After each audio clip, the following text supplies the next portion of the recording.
भा. रा. तांबे हे मराठी काव्य जगताचे एक प्रतिभाशाली कवी होते. त्यांनी आपल्या शब्दांमधून निसर्गाचं सौंदर्य आणि मानवी भावनांचा अनोखा संगम मांडला आहे. पिवळे तांबूस ऊन कोवळे या कवितेत त्यांच्या काव्यशैलीतील साधेपणा आणि निसर्गाशी एकरूप होण्याच्या अनुभूतीचे दर्शन घडवते.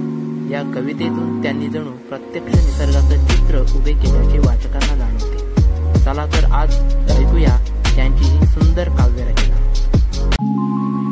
पिवळे तांबूस ऊन कोवळे पसरे चौफेर,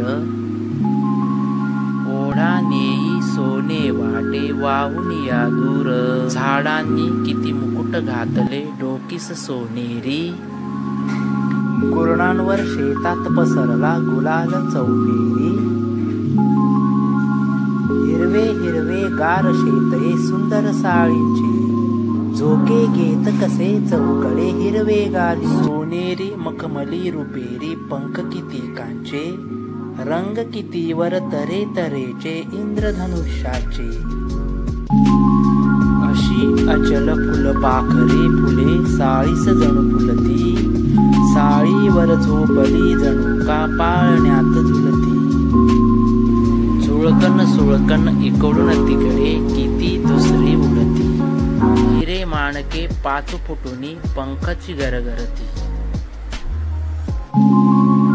पहा पाखरे चरोनी होती झाडावर गोळा, कुठे बुडाला पलीकडील तो सोन्याचा गोळा. आज आपण भा. रा. तांबे यांची पिवळे तांबूस ऊन कोवळे ही कविता ऐकली. व्हिडिओ आवडल्यास नक्की लाईक करा, शेअर करा आणि माझ्या YouTube चॅनलला सबस्क्राईब करा.